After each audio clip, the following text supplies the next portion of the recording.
నమస్తే,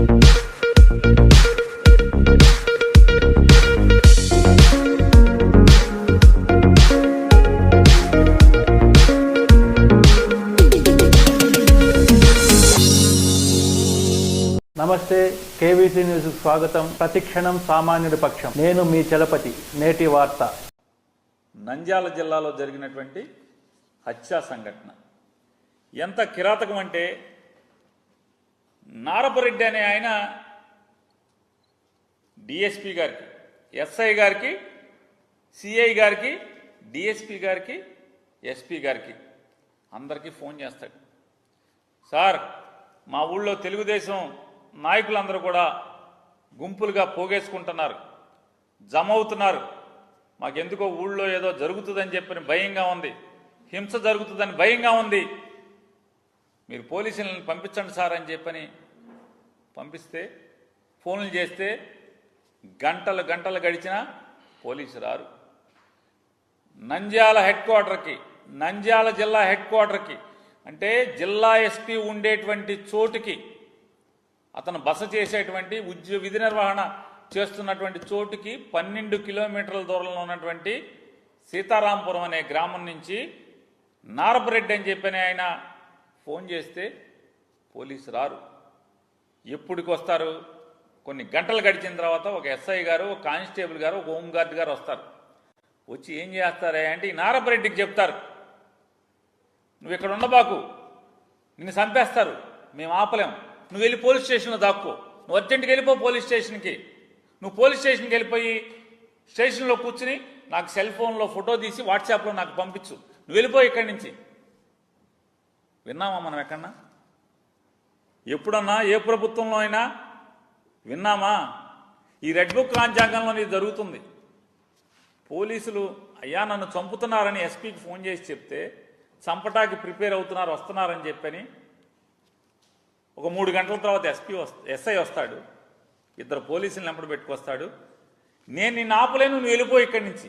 ఎస్ఐ గారు, ఒక పోలీసు సబ్ ఇన్స్పెక్టర్ గారు, నిన్ను కాపాడలేను, నిన్ను చంపేస్తారు, నువ్వు వెళ్ళిపో పోలీస్ స్టేషన్కి.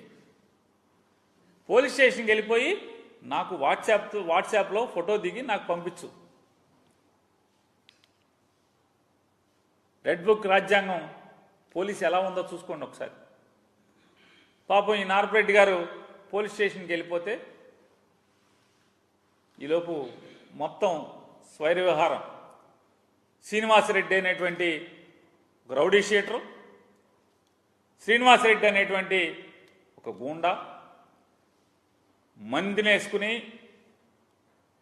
రౌడీ షీటర్లను వేసుకుని, కిరాతకులను వేసుకుని ఊరేగింపుగా కత్తులతో రాడ్లతో ఊరంపట ఊరేగుతూ బయలుదేరి,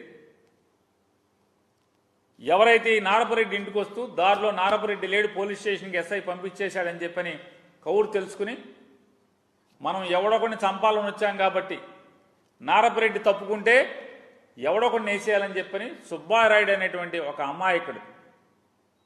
అమాయకుడు అనేటువంటి వైఎస్ఆర్ కాంగ్రెస్ పార్టీ నికార్సైన కార్యకర్తని హత్య చేయటం, అడ్డొచ్చిన అతని భార్యను కూడా పొడవటం, కత్తులతో పొడవటం. ఇది నిన్న నంద్యాలలో జరిగితే మొత్తం వాళ్ళు స్వైర విహారం చేసి హత్య చేసేసి ఆ హతుడి యొక్క భార్యను పొడిచేసి వాళ్ళందరూ కూడా తాపీగా ఊరేగుతూ ఊరు దాటితే, అప్పుడు ఎస్పీ గారు మళ్ళీ 3 చిల్లరకి ఫోన్ చేస్తాడు ఈ నారపరెడ్డి అని ఆయనకి. ఎలా ఫోన్ చేశావు కదా, బతుకున్నావా అని. ఏం చేయాలి? ఈ 60 రోజులు రెడ్ బుక్ రాజ్యాంగం వచ్చి రాకముందు అయితే పోలీసులు ఏం చేసేవాళ్ళు? మొత్తం పరిగెత్తేవాళ్ళు, బెటాలియన్ పరిగెత్తేవాళ్ళు కదా. అయ్యా చంపేస్తారని ఫోన్ చేస్తే ఎస్ఐ దగ్గర నుంచి ఎస్పీ దాకా 3 గంటల తర్వాత ఎస్ఐ వస్తాడు. వచ్చి నేను నిన్ను కాపాడలేను, వాళ్ళు చంపేస్తారు తెలుగుదేశం వాళ్ళు. పుణ్యాత్ములాగా ఉన్నాడు ఎస్ఐ. ఈ రెడ్ బుక్ రాజ్యాంగంలో పుణ్యాత్ముడే ఎస్ఐ. నిన్ను కాపాడలేను, నువ్వు పోలీస్ స్టేషన్కి వెళ్ళి దాక్కోమని చెప్పాడు.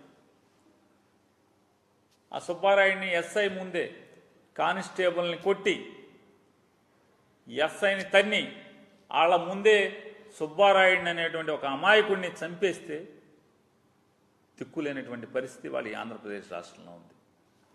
ఇవాళ ఒకసారి దానికి సాక్ష్యంగా ఒకసారి చూడండి, ఆ కాళ్ళేట నారపరెడ్డి నాయన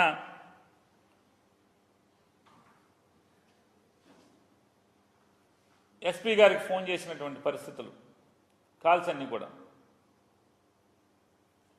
10:43 నుంచి ప్రాణాలు కాపాడుకుంటాకి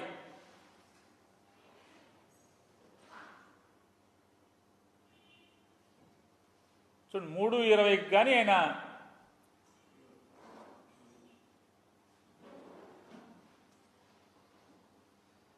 ఇది ప్రభుత్వ హత్య కాదా అని అడుగుతున్నాను. ఇది ప్రభుత్వ హత్య కాదా? నారా చంద్రబాబు నాయుడు గారికి బాధ్యత లేదా? ఈ రకంగా ప్రజలు మమ్మల్ని చంపేస్తారు, వస్తున్నారు చంపటాకని చెప్పని రాత్రి 10 గంటల నుంచి పోలీసుకి ఫోన్ చేస్తుంటే 10 గంటల చిల్లర నుంచి కాదు 10 గంటల చిల్లర నుంచే మర్డర్ జరిగింది 12 చిల్లర 1 గంటకి. ఆ టైంలో 10 గంటల చిల్లర నుంచే పోలీసుల కోసం రక్షణ కోసం ఫోన్ చేస్తుంటే వాళ్ళు ఎప్పుడో 3 గంటల తర్వాత పోలీసు వస్తారు, వాళ్ళ ముందే మర్డర్ చేస్తారు. వాళ్ళందరూ వెళ్ళిపోయిన తర్వాత ఎస్పీ గారు నిద్రలేస్తాడు. అప్పుడు ఊళ్ళోకి శవాన్ని కాపలా కాయటం కోసం ఒక 100 మంది పోలీసులను పంపిస్తారు. చూడండి విచిత్రం, ఈ రెడ్ బుక్ పరిపాలన. అయ్యా మమ్మల్ని చంపేస్తారు కాపాడండి అని చెప్పని పోలీసులకు చెప్పుకుంటే పోలీసు రారు. నంద్యాల హెడ్ క్వార్టర్కి 12 కిలోమీటర్లు పోలీసులు రాలు. కానీ మర్డర్ చేసిన ముద్దాయిలందరూ కూడా ఊరేగుతూ ఊరు దాటి బయటికి వెళ్ళిపోతే, వాళ్ళు దాక్కుండా పరారైపోయి వెళ్ళిపోతే అప్పుడు శవాన్ని కాపలా కాయటం కోసం, అంటే ఒకవేళ వైఎస్ఆర్ కాంగ్రెస్ పార్టీ వాళ్ళు ఈ చంపేసినటువంటి ఆవేశంలో ఏమన్నా తిరగబడి తెలుగుదేశం వాళ్ళు ఇళ్ల మీదకి వెళ్తారని అనుకుంటా అప్పుడు వచ్చేసారు సార్ 100 మంది పోలీసులు. విచిత్రమైన పోలీసింగ్, కొత్త పోలీసింగ్. చంద్రబాబు నాయుడు గారు నీతులు చెప్తున్నారు కదా మీరు, పవన్ కళ్యాణ్ గారు, మీ పోలీసింగ్ ఇది. పోనీ ఇవాళ ఈనాడు పేపర్లో రాస్తారు, ఎవరో దొండగులు హత్య చేశారు. ఎవరా దొండగుడు? చూడండి, దొండగుడు ఎవరో రాయిటాకు చేతులు కూడా రావట్లా పాపం ఈనాడు పేపర్ వాళ్ళకి.